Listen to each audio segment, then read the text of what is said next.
क्या हाल है दोस्तों। आज हम क्लास 10th के बहुत ही इंपॉर्टेंट क्वेश्चन लेके आए हैं जो कि लेसन नंबर 6 से आधारित हैं। और 6 पे आधारित जो क्वेश्चन है ये प्रमेय पे आधारित है और प्रमेय पे ही क्या कहते हैं ये वाले क्वेश्चन जो मैं करा रहा हूँ ये बोर्ड एग्जाम में कई बार पूछे गए। अगर यकीन ना हो तो आप आंसर उठा के देख सकते हैं। ठीक है दोस्तों, तो देरी ना करते हुए स्टार्ट करते हैं। आप मुझे जानते हैं, मेरा नाम है साकेत और आप देख रहे हैं मेरे चैनल साकेत वाला मैथ। चलिए शुरू करते हैं। तो सबसे पहला क्वेश्चन ये है और दूसरा क्वेश्चन ये है, दोनों क्वेश्चन ही बोर्ड एग्जाम में पूछे गए हैं। इसके अलावा और भी क्वेश्चन है, वीडियो पे बने रहिए क्योंकि जो अगला प्रश्न होगा वो प्रमेय पे आधारित होगा। अगर उसे इग्नोर कर देंगे तो आपको समझ में नहीं आएगा। ठीक है दोस्तों, तो यहाँ पे कैसे है देखिए, हमारे पास दे रखा है एक त्रिभुज दे रखा है जिसमें हमारे पास कह रहा है डीई समांतर किसके, बीसी के। यानी कि ये जो भुजा है डीई ये समांतर है बीसी के। ऐसे ही यहाँ पे डीई भुजा जो है वो बीसी के समांतर है। तो पहले इसको हल करते हैं। यहाँ पे हमें एडी भुजा दे रखी है, डीबी भुजा दे रखी है, एई दे रखी है। वो कह रहा है ईसी का मान बताइए। क्या कह रहा है, ईसी का मान बताइए। तो हमारे पास थेल्स प्रमेय आप जानते हैं, आधारभूत अनुपातिक प्रमेय के आधार पर हम इसको सॉल्व करते हैं। तो क्या होती है थेल्स प्रमेय, एडी अपॉन में कितना लिखेंगे दोस्तों, डीबी लिखेंगे और बराबर यहाँ पे लिखेंगे एई अपॉन में कितना लिखेंगे, ईसी लिखेंगे। एडी का मान हमारे पास कितना है, 1.5 है। एडी का मान हमारे पास कितना है, 1.5 है। डीबी का मान हमारे पास कितना दे रखा है, यहाँ पे 3 दे रखा है। और एई का मान हमारे पास 1 सेंटीमीटर दिया है और ईसी का मान हमें यहाँ पे ज्ञात करना है। तो क्रॉस मल्टीपल करेंगे ऐसे और ऐसे करेंगे, इसकी गुणा ऐसे करेंगे तो 1.5 इंटू ईसी आ जाएगा और यहाँ पे 3 इंटू 1 आ जाएगा। तो गुणा वाला पद जो है दोस्तों हमेशा बटे में जाता है। तो हमने क्या किया, इसको 3 कम 3 हो जाएगा और ये गुणा वाला पद कहाँ चला जाएगा, बटे में चला जाएगा। तो पॉइंट हटा के हमने 0 बढ़ाया। तो ईसी बराबर हमारे पास कितना आ गया, 30/15। तो 15 दूनी 30। तो हमारे पास ईसी की जो भुजा आ गई वो कितनी आ गई दोस्तों, 2 सेंटीमीटर आ गई। यानी कि ये वाला भुजा जो आई हमारी 2 सेंटीमीटर आई। ये हमने किस प्रमेय का प्रयोग किया है, यहाँ पे आधारभूत अनुपातिकता प्रमेय का प्रयोग किया है यहाँ पर। ठीक है, मैं समझता हूँ क्वेश्चन अच्छी तरह समझ में आ गया होगा। इसी प्रकार से अगला प्रश्न हमारा है, ये भी हमारा आधारभूत अनुपातिक प्रमेय पे आधारित है। तो कैसे करते हैं इसे हम देखेगा। तो यहाँ पे हमें एडी का मान ज्ञात करना है। तो देखिए एडी अपॉन में डीबी, यहाँ पे लिखेंगे डीबी बराबर फिर लिखेंगे एई अपॉन में ईसी। इस तरीके से लिखेंगे। एडी का मान हमें यहाँ पे ज्ञात करना है। डीबी का मान हमारे पास दे रखा है 7.2। ठीक है दोस्तों, 7.2 दे रखा है। एई का मान हमारे पास 1.8 है और ईसी का मान यहाँ पे हमारा 5.4 दे रखा है। क्रॉस मल्टीपल करेंगे ऐसे ऐसे। तो कैसे करते हैं देखिएगा, AD into 5.4 equal to 1.8 into 7.2 आ गया। एडी इक्वल टू 1.8 इंटू 7.2 इस तरीके से लिखेंगे और गुणा वाला पद कहाँ चला जाएगा दोस्तों, बटे में चला जाएगा। अब देखिए यहाँ से मैंने पॉइंट हटाया, पॉइंट हट गया। अब इसका पॉइंट हटाएंगे तो 10 नीचे बढ़ा देंगे इस तरीके से। तो हमारे पास क्या बचा, एडी बराबर हमारे पास 18, 72 और 54 बचा। इस तरीके से लिखा। तो इसको हमने काटिया, 18 कम 18, 18 तिया, यहाँ पे 10 और रह गया, 18 तिया 54। ठीक है दोस्तों, अब हमने 3 से काटा, 3 कम यहाँ पे 3 और 3 दूनी 6 और यहाँ पे 1 जाएगा, 3 चौक 12। तो हमारे पास क्या बचेगा, एडी बराबर हमारे पास एडी बराबर कितना है, 24/10 आया। तो यहाँ पे हमने इसको काट दिया, भाग करेंगे तो 2.4 हमारा यहाँ पे आंसर आ जाएगा सेंटीमीटर। तो ये देखिए दोनों क्वेश्चन जो थे बहुत ही अच्छे थे, बहुत ईजी प्रश्न थे। मैं समझता हूँ ये चीज़ आपको अच्छी तरह समझ में आ गई होगी। इसी क्रम में अगले क्वेश्चन कराता हूँ, आपको अच्छी तरह समझ में आएगा। तो यहाँ पे ये क्वेश्चन जो है बहुत ही इंपॉर्टेंट है, बोर्ड एग्जाम में पूछे गए हैं। तो वीडियो पे बने रहिए। अगला प्रश्न करा रहा हूँ मैं, कैसे करते हैं देखिएगा। देखिए दोस्तों अगला प्रश्न हमारे पास है, यदि पी क्यू समांतर है किसके, आर एस के। पी क्यू जो भुजा है वो आर एस के समांतर है। तो सिद्ध करो कि त्रिभुज पीओ क्यू यानी कि पीओ क्यू और त्रिभुज क्या है हमारे पास, एसओ आर। एसओ आर क्या है हमारा, समरूप है। तो हमें यहाँ पे बताना है। तो समरूप के लिए हमारे पास क्या है, कंडीशन सिमिलरिटी दिखानी पड़ती है। कोण कोई दो कोण या 3 कोण या 3 भुजा या 2 भुजा बराबर करना पड़ता है। तो कैसे करते हैं देखिएगा। तो सबसे पहले हमने क्या किया, यहाँ पे ज्ञात लिखवाया। ज्ञात में तो हम वो चीज लिखते हैं जो प्रश्न में दिया है। तो दी गई आकृति में पी क्यू और आर एस आपस में कैसे हैं, समांतर हैं। इसलिए पी क्यू समांतर किसके है दोस्तों, आर एस के है। किसके हो गया ये, पी क्यू समांतर किसके हो गया, आर एस के।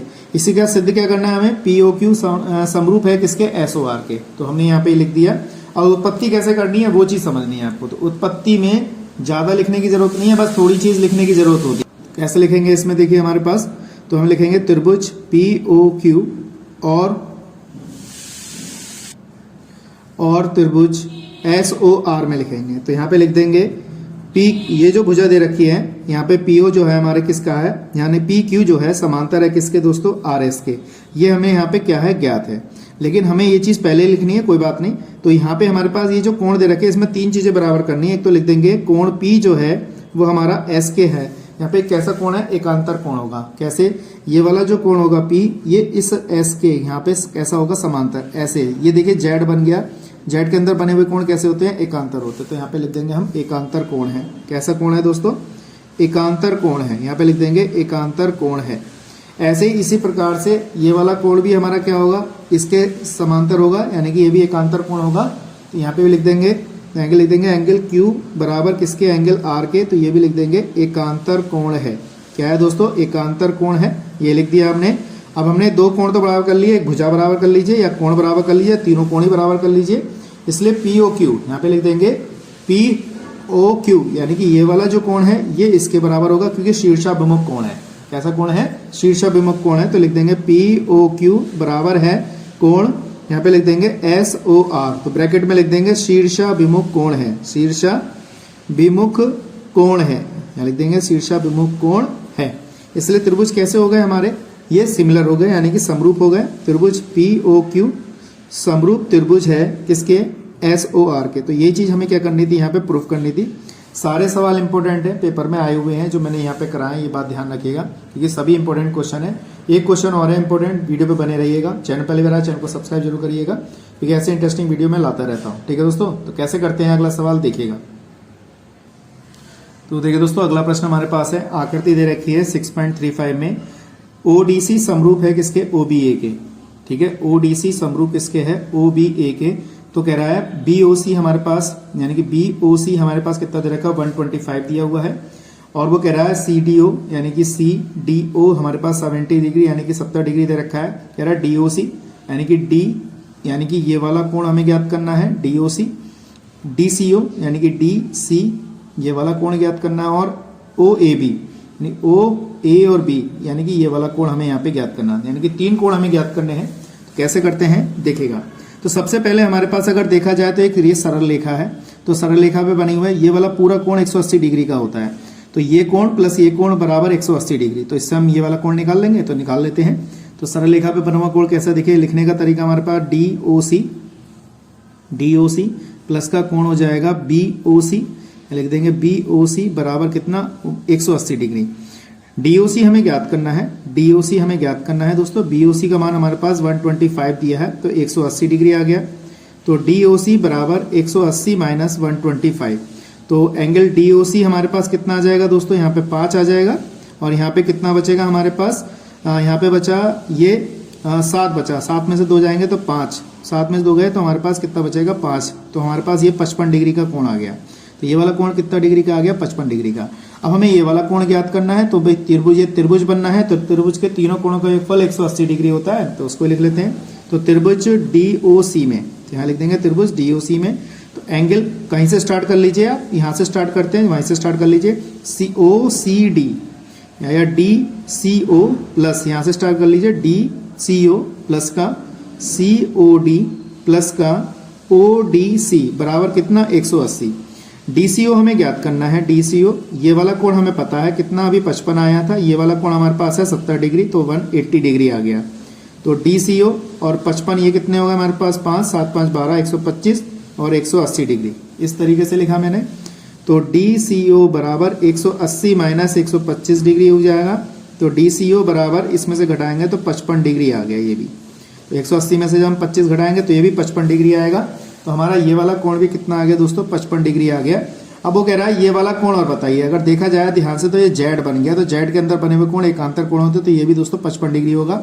अगर पेपर में ये वाला कोण पूछता तो ये 70 है, तो ये वाला भी 70 होता, ये 55 होगा। कैसे, क्योंकि शीर्षाभिमुख कोण है, शीर्ष पर बने हुए कोण है बराबर होते हैं। तो ये वाला कोण कितने डिग्री का आ गया हमारा, 55 डिग्री का। तो यहाँ पे लिख देते हैं एंगल OAB बराबर कितना आ गया, 55 डिग्री। तो हमने तीनों कोण यहाँ पे ज्ञात कर लिए।